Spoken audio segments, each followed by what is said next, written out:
कभी सोचा है कि हमारी कमजोरियां भी किसी की ताकत बन सकती हैं? क्या एक टूटा हुआ घड़ा भी किसी की जिंदगी में रंग भर सकता है? चलिए सुनते हैं एक ऐसी कहानी जो आपकी सोच बदल देगी। क्या जिनसे भी रिश्ता हो सकता है? बहुत समय पहले की बात है। एक गांव में एक बुजुर्ग किसान रहता था। उसका जीवन बेहद साधारण था। हर सुबह वो सूरज उगने से पहले उठता, अपने सिर पर एक लकड़ी की छड़ी रखता, जिसके दोनों सिरों पर दो मिट्टी के घड़े बंधे रहते थे। वह उन घड़ों को लेकर गांव के कुएं से पानी भरता और फिर पैदल चलकर अपने खेत तक पहुंचता। इन दो घड़ों में से एक बिल्कुल नया और मजबूत था, जिससे एक बूंद पानी भी नहीं गिरती थी। लेकिन दूसरा घड़ा थोड़ा पुराना और चटक था। उसमें नीचे की तरफ एक हल्की दरार थी। जब किसान कुएं से पानी भरता और खेत तक ले जाता, तो उस पुराने घड़े से आधा पानी रास्ते में ही बह जाता। ये सिलसिला कई महीनों से चल रहा था। नया घड़ा हमेशा खुद पर गर्व करता था, मैं पूरा पानी खेत तक पहुंचाता हूँ, मैं किसान के लिए उपयोगी हूँ। जबकि पुराना घड़ा रोज शर्मिंदा होता, मैं हर दिन अधूरा काम करता हूँ, आधा पानी गिरा देता हूँ, मैं बेकार हो गया हूँ। कई महीनों तक ऐसे ही चलता रहा। एक दिन उस पुराने घड़े का सब्र टूट गया। उसने किसान से धीरे धीरे कहा, मालिक, मुझे माफ कर दीजिए, मैं शर्मिंदा हूँ, मैं हर दिन आपका आधा पानी गिरा देता हूँ। मैं एक टूटा हुआ घड़ा हूँ, जिससे आपको सिर्फ नुकसान होता है। आप चाहे तो मुझे फेंक दीजिए या बदल दीजिए। किसान ये सुनकर मुस्कुरा दिया। उसने बड़े ही शांत स्वर में जवाब दिया, बिल्कुल नहीं मेरे दोस्त, तुम खुद को जिस नज़र से देखते हो, मैं तुम्हें वैसा नहीं देखता। कल जब हम फिर से खेत में पानी देने जाएंगे, तो मैं तुमसे कुछ खास देखने को कहूँगा।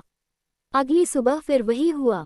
किसान ने दोनों घड़ों को उठाया और कुएं से पानी भरकर खेत की ओर चल पड़ा। लेकिन इस बार चलते चलते उसने पुराने घड़े से कहा, आज तुम रास्ते में दाईं ओर देखना, सिर्फ दाईं ओर। पुराने घड़े ने ध्यान से देखा और उसकी आंखें चमक उठी। पूरी पगडंडी के दाईं ओर रंग बिरंगे फूल खिले हुए थे।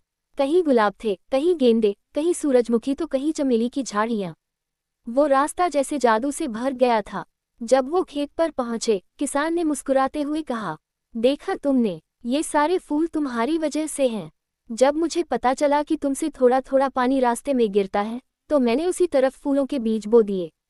हर दिन जब तुमसे पानी रिसता, वो बीज सींचे जाते, और आज देखो, वो फूल बनकर मुस्कुरा रहे हैं। मैं हर दिन इन फूलों को तोड़कर मंदिर में चढ़ाता हूँ, अपने घर सजाता हूँ और गांव के मेले में बेचता हूँ। घड़ा चौंक गया और भावुक भी। उसे पहली बार लगा कि उसकी कमजोरी, जिसे वो बोझ समझता था, दरअसल किसी के जीवन में सुंदरता पैदा कर रही थी। किसान ने आगे कहा, अगर तुम पूरी तरह सही होते, तो ये फूल कभी न उगते। जो तुम रिश्ते हो, वही तो इन फूलों का जीवन है। तुम्हारी कमजोरी ही इन फूलों की ताकत है। पुराना घड़ा अब चुप था, लेकिन अब वो शर्म से नहीं, संतोष से चुप था। उसे अब खुद से नफरत नहीं रही। अब वो खुद को अधूरा नहीं मानता था। अब उसे समझ आ गया था कि टूटे होने का मतलब बेकार होना नहीं होता। सीख, हर इंसान में कुछ न कुछ कमजोरी होती है, कोई शरीर से, कोई मन से, तो कोई आत्मविश्वास से। लेकिन यही कमजोरियां जब सही दिशा और नजरिए से देखी जाती हैं, तो किसी के जीवन को बेहतर बना सकती हैं। इस कहानी की सबसे सुंदर बात यह है कि जिससे रिश्ता है, वही सींच भी सकता है। इसलिए कभी खुद को कम मत समझिए।